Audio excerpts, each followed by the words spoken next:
Assalamualaikum warahmatullahi wabarakatuh. Perkenalkan, saya Muhammad Fadlur Rahman dari Program Studi Pendidikan Agama Islam UINSI Samarinda. Di sini saya akan mempresentasikan tugas mata kuliah Teknologi dan Media Pembelajaran. Di sini saya akan memaparkan modul ajar Pendidikan Agama Islam SMP kelas 8 pada bab menjadi pribadi berintegritas dengan sifat amanah dan jujur. Adapun kompetensi dasar yang bisa diperoleh bagi peserta didik pada bab ini membahas mengenai pengertian amanah, yaitu pemenuhan hak terhadap Allah Subhanahu wa Ta'ala, manusia, diri sendiri, dan jujur, yaitu kesesuaian lahir batin, cara menerapkan keduanya, serta hikmahnya yang selaras dengan tujuan pembelajaran tersebut.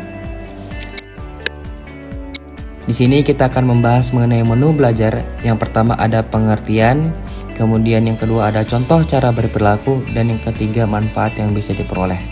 Nah, di sini kita akan membahas mengenai pengertian amanah. Amanah. Secara bahasa, amanah berasal dari kata bahasa Arab amanatun, yang berarti aman, tentram, tenang, dan hilang rasa takut. Sementara dalam bahasa Indonesia, amanah diartikan sebagai sesuatu yang dititipkan kepada orang lain, keamanan dan ketentraman, dan dapat dipercaya. Sedangkan secara istilah, berarti pemenuhan hak-hak oleh manusia, baik terhadap Allah Subhanahu wa Ta'ala, orang lain, maupun pada dirinya sendiri. Kemudian di sini terdapat 3 cakupan amanah, yaitu yang pertama, amanah terhadap Allah Subhanahu wa Ta'ala. Amanah yang dimaksud di sini adalah tugas keagamaan, yang dimana yang dimaksudkan bertujuan dengan diciptakannya manusia itu sendiri, yaitu untuk beribadah kepada Allah Subhanahu wa Ta'ala. Ibadah bisa saja dalam bentuk ibadah khusus, yaitu yang kita sebut dengan mahdoh, seperti sholat, puasa, dan haji. Sedangkan ibadah juga bisa berbentuk umum, yaitu goiro mahdoh, seperti mencari ilmu, bekerja, dan lain sebagainya yang diniatkan sebagai ibadah kepada Allah Subhanahu wa Ta'ala. Kemudian yang kedua, amanah terhadap sesama manusia.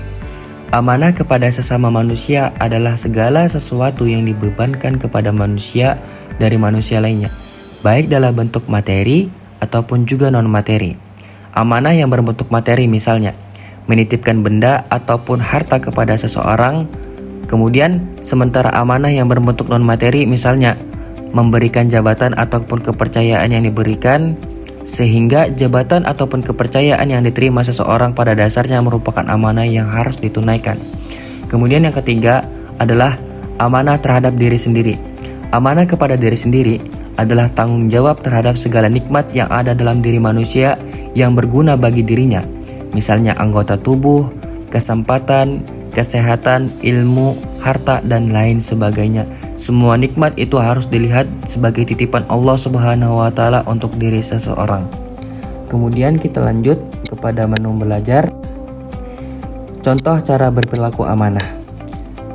Yang pertama, meyakini bahwa amanah merupakan titipan belaka sehingga tidak mempunyai hak untuk memiliki.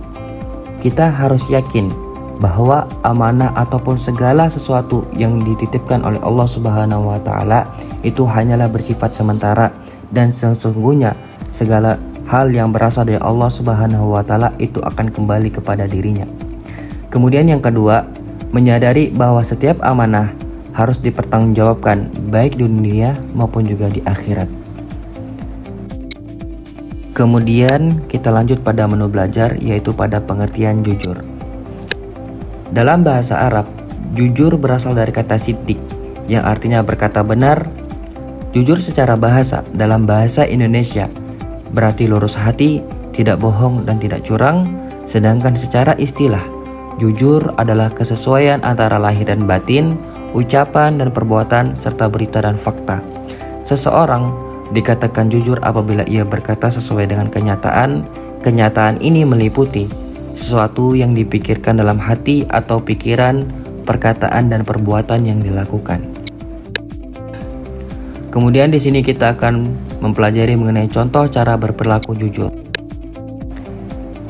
Contoh cara berperilaku jujur yang pertama, meyakini bahwa Allah Maha melihat, Maha mendengar, dan Maha mengetahui terhadap apa yang dipikirkan, dikatakan, dan dilakukan oleh manusia. Jadi kita harus yakin bahwa Allah Maha melihat segalanya, Maha mendengar segalanya, dan Maha mengetahui segalanya yang dilakukan, dipikirkan, dan dikatakan oleh manusia, baik yang dipikirkan secara akal pikiran, dikatakan secara lisan, dan dilakukan dengan amal. Kemudian yang kedua, meyakini bahwa kejujuran akan membawa kepada kebaikan diri sendiri dan orang lain, baik kebaikan dunia maupun juga di akhirat. Kemudian di sini kita akan mempelajari mengenai manfaat yang bisa diperoleh dari amanah dan juga jujur. Manfaat yang bisa diperoleh bagi orang yang berlaku amanah dan jujur yaitu yang pertama meningkatkan keimanan, yang kedua terhindar dari sifat munafik, yang ketiga mendapat kepercayaan dari banyak orang, yang keempat memperoleh kebaikan dunia, dan yang kelima merasakan ketenangan dan kebahagiaan. Kemudian di sini terdapat sebuah pertanyaan sumatif yang dimana di sini akan membahas mengenai sifat amanah dan juga jujur. Sejak masih remaja, Nabi Muhammad SAW dikenal sebagai sosok yang jujur dan dapat dipercaya berkat kejujuran dan sikap amanahnya. Nabi Muhammad SAW berhasil menjadi pedagang yang sukses. Karenanya banyak pengusaha di Mekah yang ingin bekerja sama dengan beliau. Salah satunya adalah pengusaha kaya yang bernama Khadijah. Berdasarkan kisah tersebut, manfaat amanah dan jujur yang didapatkan oleh Nabi Muhammad SAW adalah A. Meningkatkan keimanan, B. Mendapatkan kepercayaan, C. Memperoleh kebaikan dunia, D. Merasakan ketenangan dan kebahagiaan. Nah, di sini teman-teman, dari pertanyaan A, B, C, D, manakah yang sesuai dengan konteks pertanyaan yang ada di atas?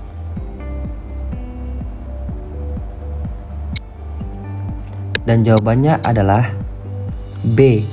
Mendapatkan kepercayaan karena berkat kejujuran dan amanah Nabi Muhammad SAW mendapat kepercayaan dari orang lain.